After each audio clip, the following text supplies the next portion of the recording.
Moreno Domagoso.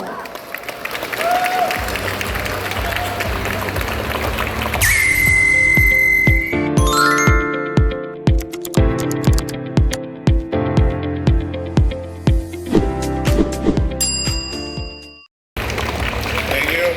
Maupo, please, have a seat. Maupo po kayo. Palakpakan natin ulit yung koral. Ang galing.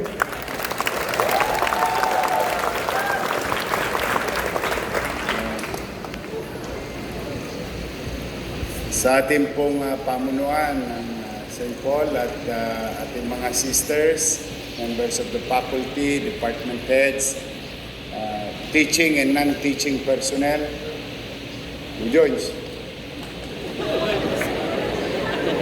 At saka sa ating mga gwapo at magaganda at magagaling na mag-aaral.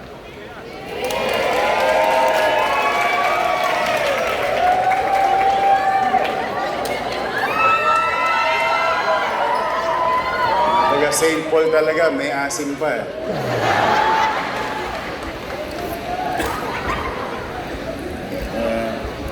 Sa ating pong kapwa kawani ng pamalang lungsod, mga department head, at higit sa lahat, mga kapwa ko halal ng bayan, ang ating Vice Mayor, si Atiesa, at mga konsehal ng Maynila na naparito.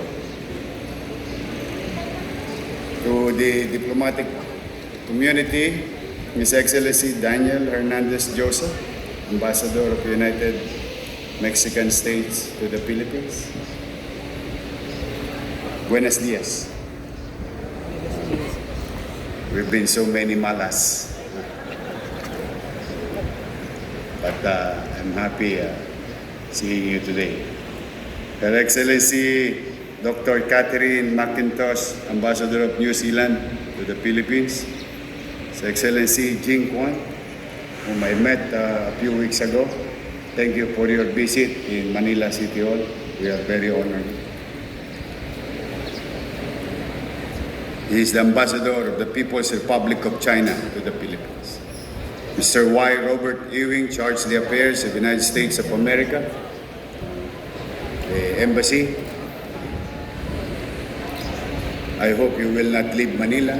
We're always happy to host you, the Embassy. Been together for so long, especially in this day that we are commemorating our history. We have a long history of partnership. The national government, of course, the local government of Manila. Towards the affairs of Kingdom of Spain to the Philippines, Minister Ono Sho, Deputy Chief Mission of Japan to the Philippines. Ohayo gozaimasu.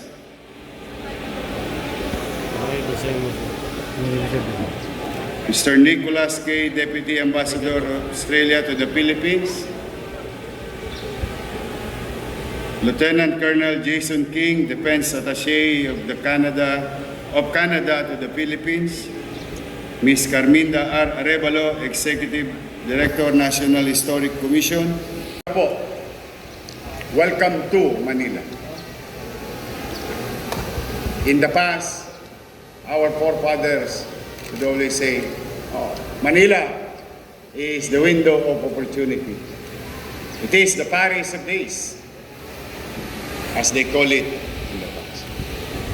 But after that incident in our history, it's turned out almost literally next to Warsaw with regard to physical destruction of our city. But we gather today not only to remember a date in history, but to stand on sacred ground. A place that sheltered civilians during the darkest days, the Battle of Manila.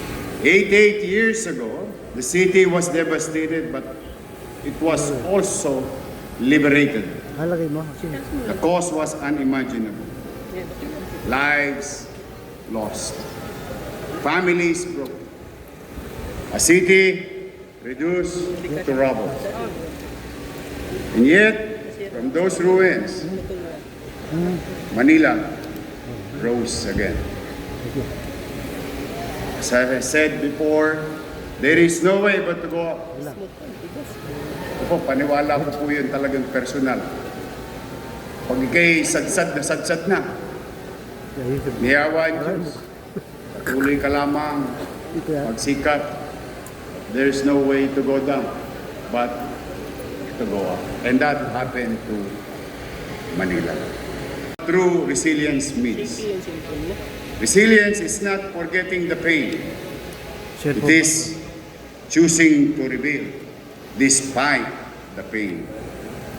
We remember today not to reopen wounds, but to learn, to heal, and to choose peace. Wala ka dyan. Madalit salita para sa mga kabataan katulad ko na kasing idarang kong mag-aaral. May baser. Mubuan na. Yes, we have to move on fast. Catch up, so to say. We do not forget, but we forgive. Alam po ninyo, in not forgetting, you will be reminded of what happened in the past. So that decisions that we're going to make today will be a great value and lesson of that story. We forgive because we are human. And that, I think it's very timely today to say my piece, why I have forgiven most politicians of Manila. At yakapin sila kahit na masakit sa puso't isipan ang mga bagay na ginawa nila sa akin, sapagkat ang tao ay nagdesisyon na, nagpasya na, we move on to fulfill our obligation to the people. And we must work together. Laging ipinagpapaalala ng Panginoon ang kapatawaran sa kapwa. But also, by not forgetting, we can learn the mistakes of the past, not to do it again in a given situation.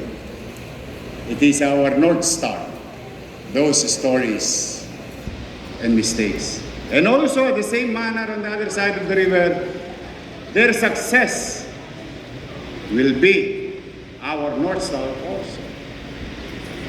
Ano man ang ikinagaling na dapat nating gayahin upang ipagbuti ang katatayuan ng tao. Bakit ba hindi? Kaya po, again, we do not forget, but we forgive. Because that's what God asks us to do. Because in history, in conscience and faith demand of us. Memory without hatred. And this is nowadays. It is in our heart, in our mind. Keep on hating each other because of somebody doesn't believe in our arguments or beliefs also. But, everybody is entitled to their opinion. If you know how to respect such, and there will be peace in a classroom, in a community, institution, in the country and city. Memory without hatred is what allows nations and peoples to move forward together. We honor our veterans. Palakpakan po natin sila.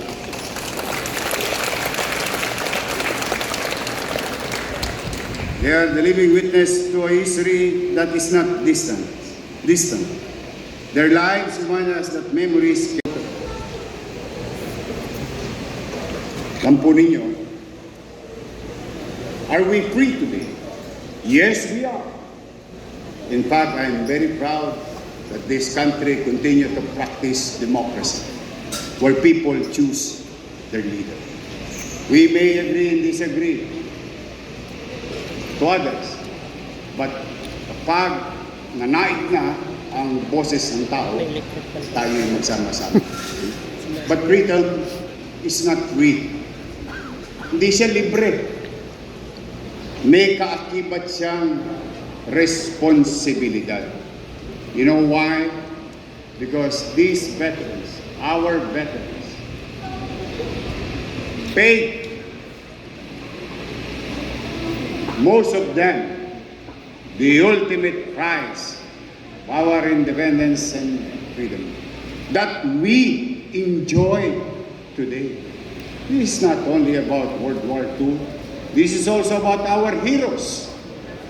They are the modern heroes, but our forefathers, even 1500, started it.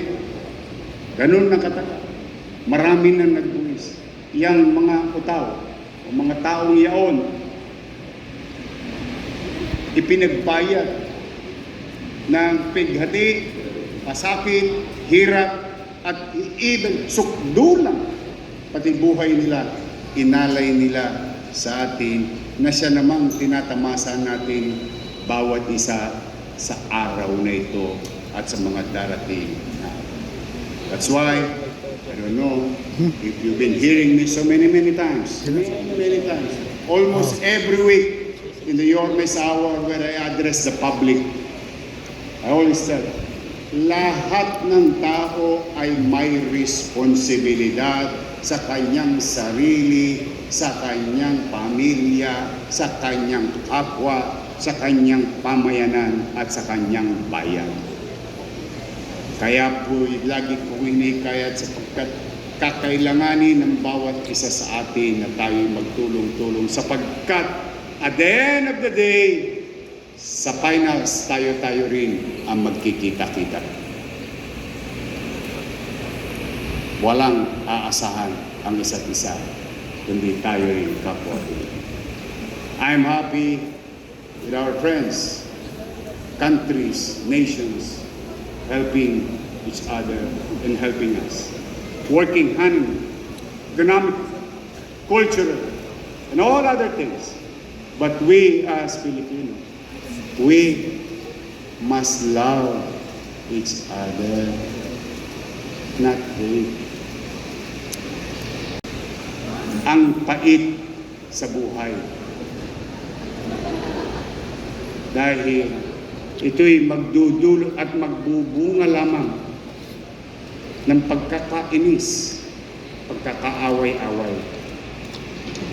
While we don't agree what happened in the recent months, we all agree, and those people must pay the price.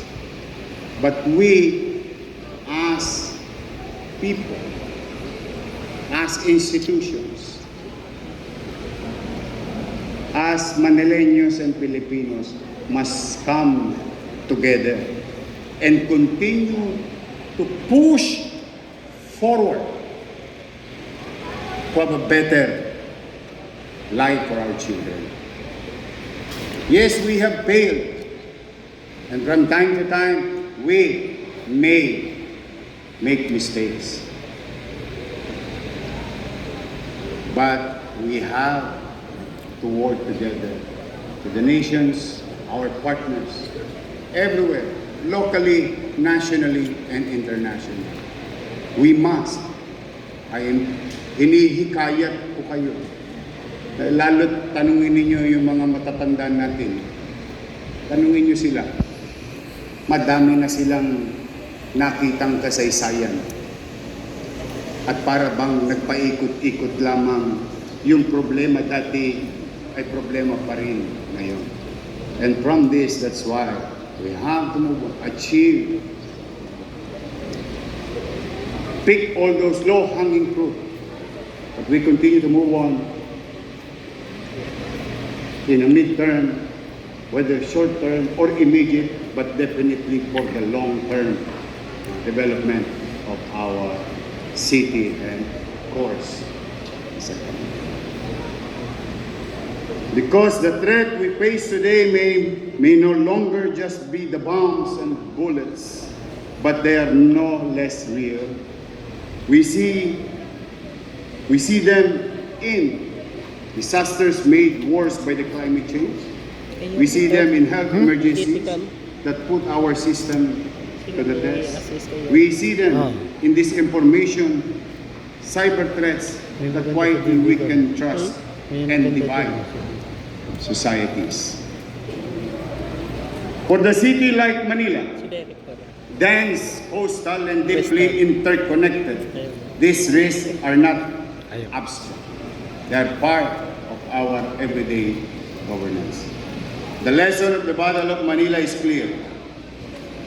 No city survives alone. It begins before a crisis strikes, when people are warned in time and the government knows how to act.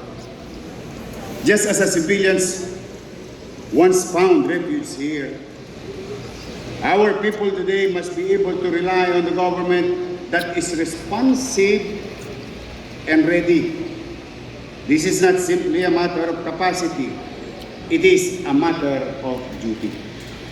The rebuilding of Manila after the war was not the work of one sector alone, or one institution, or one nation. It was a product of bayanihan, cooperation of local, national, and international partners in both private and public sectors. The same spirit of bayanihan is what we need today. Mas madalit salita para sa mga ATABs,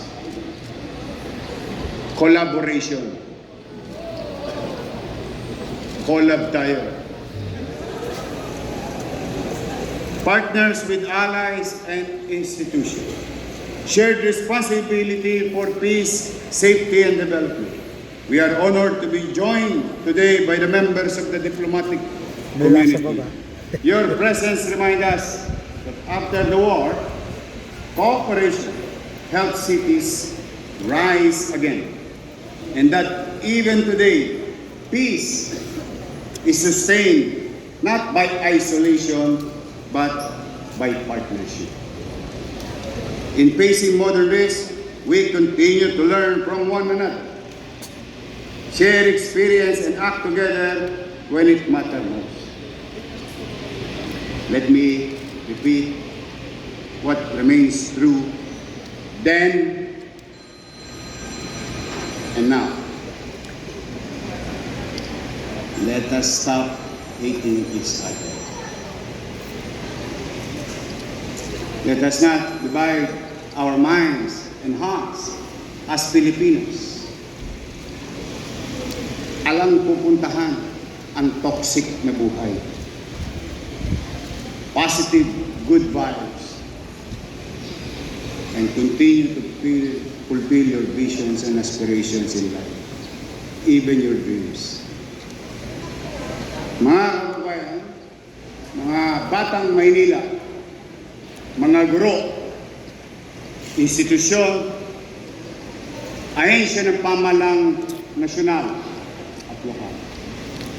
Kami po sa lungsod ng Maynila, ang ating diplomatic community ay malugod at mainit.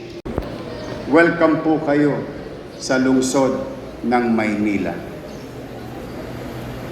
Mga kababayan, there is so many challenges as a city like Manila. Old, but we're proud of it. If you want beautiful buildings, architecture, go to Ortigas, Pasig. Go to BGC, Taguig. Go to Makati. They have all the beautiful buildings there, but they don't have a story. There is no soul. Here in Manila, we are old, but we have a lot of story to tell. And in Manila, most of Filipinos has a story to tell, Nakawit ka na. one way or another. So while it is old, the least thing that we can do for the people of Manila and those people who will come in and out of Manila every day ay gawin itong maaliwalas at panatag ang pamumuhay. At the very least that we can give to the people. Seeking your help. I alone cannot do it. I cannot do it alone. That's why, buong kababaang loob sa bawat isa sa inyo na naparito, tulungan niyo po ako. Ang sukli ko naman, magbubuti ako. Magiging mainam ako. Magiging may epesyente ako. Kulang ang araw ay gagawin kong araw. Ang gabi, gagawin ko pa rin araw. Mapaglingkuran ko lang kayo ng maayos.